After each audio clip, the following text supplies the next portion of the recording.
Best friends for ever എന്നതിന്റെ ഉത്തമ ഉദാഹരണം ആരെന്ന് ചോദിച്ചാൽ ഞാനപ്പോ ചൂണ്ടിക്കാണിക്കുക ഇവരെ ആയിരിക്കും. ആരെയാന്നല്ലേ? ആത്മാർത്ഥ സുഹൃത്തിന്റെ ചീഞ്ഞ സ്വഭാവങ്ങൾക്ക് കൂട്ടുനിന്ന് പ്രൊട്ടക്ട് ചെയ്യുന്ന ഒരാളെ ഫ്രണ്ടായിട്ടൊക്കെ കിട്ടാൻ പാടുള്ള ഈ കാലത്താണ് രാഹുൽ മാങ്കൂട്ടത്തിന് ഷാഫിഖിനെ കിട്ടുന്നത്.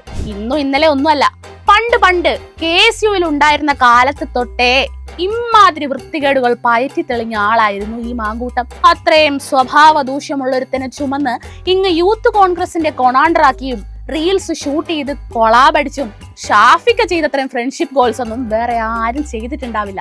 ഫ്രണ്ട്ഷിപ്പിൽ ബി ലൈക്ക് ഷാഫിക്ക.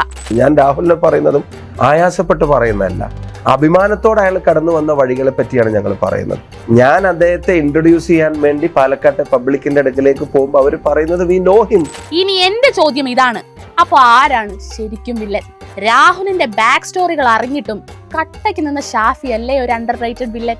ചന്ദനം ചാരിയ ചന്ദനം മണക്കുന്നാണ് രാഹുലിനെ ചാരിയ ഷാഫിക്ക് പറയാൻ എന്തൊക്കെ കഥകളുണ്ടെന്ന് തമ്പുരാന് മാത്രം അറിയാം. എന്നാ പറയാനാ?